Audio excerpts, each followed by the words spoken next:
Assalamualaikum warahmatullahi wabarakatuh. Bagaimana semua kabarnya? Alhamdulillah, semoga sehat selalu ya.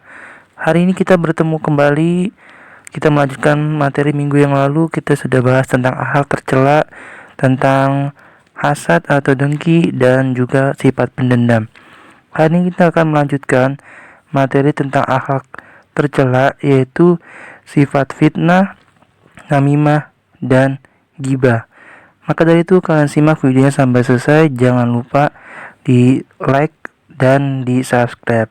Kita simak videonya sampai akhir. Ya, sebelumnya kita akan bahas terlebih dahulu tentang fitnah. Pernah gak sih dalam kehidupan sehari-hari kalian difitnah? Kalian bilang, kamu tuh fitnah aja ya. Nah, apa sih itu fitnah? Dalam bahasa Indonesia, fitnah sering diartikan sebagai tuduhan terhadap orang lain mengenai sesuatu yang sesungguhnya tidak dilakukan. Kata fitnah berasal dari bahasa Arab yang bermakna ujian atau cobaan. Dalam KBBI, fitnah memiliki arti perkataan bohong atau tanpa berdasarkan kebenaran yang disebar dengan maksud menjelekkan orang lain.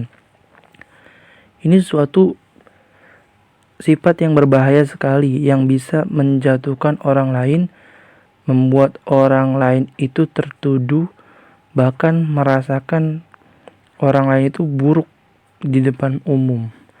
Nah, jangan sampai itu kita lakukan, ataupun sebaliknya. Ketika kita difitnah sama orang lain, apa yang harus kita lakukan? Kalau di sini di Al-Baqarah ayat 191 yang mengatakan sesungguhnya fitnah itu lebih kejam daripada pembunuhan. Ini bermaksud artinya dosa fitnah itu lebih besar. Jadi sangat-sangat besar karena sangat menjatuhkan martabat orang lain. Nah, jadi kebalikannya, jikalau kita yang difitnah terus kitanya sabar, maka berarti pahala kita yang besar, lebih besar daripada orang yang memfitnah kita. Kebaikan mereka akan diambil untuk kita. Tuh, lumayan. Jadi kita kalau difitnah coba untuk berlapang dada. Ya, berikut adalah dampak negatif atau akibat dari sifat fitnah. Berapa di antaranya yang pasti sangat-sangat merugikan sebagai berikut. 1. Akan menimbulkan kerusakan sehingga menyebabkan suasana tidak nyaman. Ini dalam bentuk apapun ya, baik itu pertemanan, ya persahabatan, dunia kerja, ataupun dalam hubungan rumah tangga, keluarga. Ya, itu termasuk ketika ada sebuah pertikaian yang membawa fitnah, itu akan menimbulkan ketidaknyamanan. Kita berada di situ, tetap kita akan tidak nyaman karena kita melihat seseorang yang ada di situ yang telah memfitnah kita. Yang kedua, menumbuhkan rasa permusuhan dan kebencian antara sesama, pada akhirnya menimbulkan dendam. Nah, ini berbahaya ya. Seperti yang sebelumnya kita udah belajar hasad, yaitu dendam. Ini bisa terjadi gara-gara kita difitnah terus hati kita gondok, kita kesel, akhirnya kita benci dan kita timbul perasaan dendam. Akhirnya bagaimana cara kita akan membalasnya? Nah, ini jangan sampai terjadi. Jangan sampai kita memiliki gara-gara kita difitnah akhirnya kita menimbulkan sifat dendam. Yang ketiga, membawa musibah seperti perpecahan, bahkan pembunuhan. Ini dampak yang sangat paling besar ya. Banyak sekali orang yang tidak bisa meredamkan amarahnya. Mungkin terlalu kelewatan batas juga sih di fitnahnya, sehingga tidak bisa mengendalikan emosinya, kurangnya iman ya, dan iman yang ada di hatinya, sehingga mudah sekali amarahnya itu membawa petaka orang lain juga. Terjadinya bahkan pembunuhan. Padahal dalil sebelumnya fitnah itu lebih kejam daripada pembunuhan. Awalnya kita difitnah, orang itu yang memfitnah kita, berarti dia yang lebih kejam daripada membunuh. Tapi kita tidak bisa menerimanya. Akhirnya kita membalas sampai kita menghabisi orang lain itu. Berarti dosa kita juga sama, lebih besar. Nah, ini jangan sampai kita termakan, terbawa emosi. Jadi apapun kondisinya, walaupun kita difitnah, biarkan nanti Allah yang membuka kebenarannya. Kalau kita benar-benar tidak dituduhkan apa yang selama ini orang-orang itu membuat kita tidak nyaman. Bagaimana sih cara menghindarkan perilaku fitnah? Ini tolong diperhatikan. Yang pertama, kita harus memiliki kepribadian yang selalu berhati-hati. Tidak mudah percaya kepada perkataan orang lain dengan cara menyelidiki terlebih dahulu. Apalagi di zaman sekarang banyak sekali berita hoax ya. Bisa jadi kita terbawa emosi sehingga kita menjelekkan orang lain, menuduh orang yang tidak-tidak, padahal tidak seperti itu kenyataannya. Yang kedua, memahami bahwa perbuatan fitnah akan merugikan diri kita sendiri. Karena apa yang dilakukan itu akan kembali pada diri kita sendiri. Ya, kalau dalam Islam itu amal kebaikan sebesar biji zahro itu pasti akan ada balasannya. Begitupun keburukan sebiji zahro itu juga akan ada balasannya. Yang selanjutnya, menyadari bahwa fitnah adalah perbuatan dosa sangat besar dan dampak negatifnya sangat serius yang tadi akan menumbuhkan pertikaian bahkan pembunuhan. Dan kalau bisa kita selalu mengingat kepada Allah agar kita terhindar dari godaan bisikan syaitan dan kita terhindar dari orang-orang yang zolim yang memfitnah kita.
Ini sambil berjalan ya, slide di layar sambil mendengarkan saja. Jadi namimah ini juga termasuk ke dalam kelompok orang yang munafik. Kenapa orang munafik? Karena hanya bermuka dua. Di depan orang ini dia baik, padahal di sisi lain dia tuh menjatuhkan orang lain. Nah ini nih sifat orang kayak gini nih harus sekali kita hindari. Bahkan dalam diri kita juga jangan mudah terpancing ya dengan adu domba orang yang ingin menjatuhkan, memutuskan tali persaudaraan antara kita dengan teman kita, atau antara keluarga, antara sahabat, rekan kerja, ataupun yang lain-lain. Semoga kita terhindari dari sifat namimah dan juga jangan sampai mudah diadu domba. Nah, berikut cara menghindari pelaku namimah. Yang pertama kali kita harus tahu bahwa namimah itu perbuatan sangat dosa besar ya. Memfitnah orang, menjelekkan orang, bahkan memutuskan persaudaraan antara orang lain itu sangat-sangat dosa besar. Yang kedua juga kita harus tahu bahayanya dari sifat namimah. Buat diri kita sendiri pun nanti akan dijauhi oleh masyarakat, tidak dipercaya lagi oleh semua orang. dan juga kita akan tercap sebagai orang suka pendusta atau memfitnah dan mengadu domba.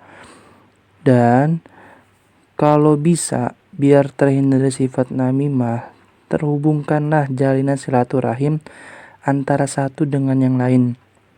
Jikalau ada masalah, jangan jadikan orang ketiga, ya, melainkan kita harus ketemu orang itu, kita selesaikan bareng-bareng. Pas masalahnya duduk berbicara bareng-bareng, kita selesaikan sehingga masa itu akan kelar. Tidak ada orang ketiga yang malah membuat kerusakan, keretakan persaudaraan silaturahim kita. Sampai pada materi terakhir, yaitu tentang gibah. Apa sih gibah atau ngegosip? Ya, ini sering terjadi ya di dalam kehidupan sehari-hari kita, baik secara langsung ataupun tidak langsung. Maksudnya tidak langsung gimana? Maksudnya adalah di zaman milenial, di zaman penuh teknologi, sosial media, bahkan sekarang sudah tidak dipergunakan dengan sebaik mungkin. Kita berkomentar tidak sepantasnya, saling menjatuhkan, ya, membuka aib sana sini, ya, bahkan bisa saja seperti yang tadi, ya, berkomentar buruk, ya, mencap orang lain buruk, merasa orang lain tuh hina. Padahal belum tentu ya. Kalau kita cross check diri kita masing-masing, introspeksi diri, atau dalam bahasa Islamnya muhasabah, bisa nggak kita ya memiliki kebaikan yang lebih daripada mereka? Belum tentu juga kan. Apa kita mau dijadiin bahan gibahan ke mereka? Kan nggak mau juga ya. Pasti sakit hati kita kalau kita digibahin di belakang. Maka dari itu jangan menggibah lagi mulai dari sekarang ya. Cukup saja sampai di sini. Dampak dari gibah itu apa aja sih? Banyak ya. Dampak dari gibah mungkin ya tadi, orang lain namanya jadi buruk, jadi rusak gara-gara kita omongin kejelekannya. Padahal belum tentu loh. Jikalau teman kita ini ya ada di belakang kita, apakah dia bakal bisa menjaga rahasia kita, menjaga aib-aib kita? Tidak juga. Bisa jadi sekarang kita tertawa bareng sama mereka menjelekkan orang lain.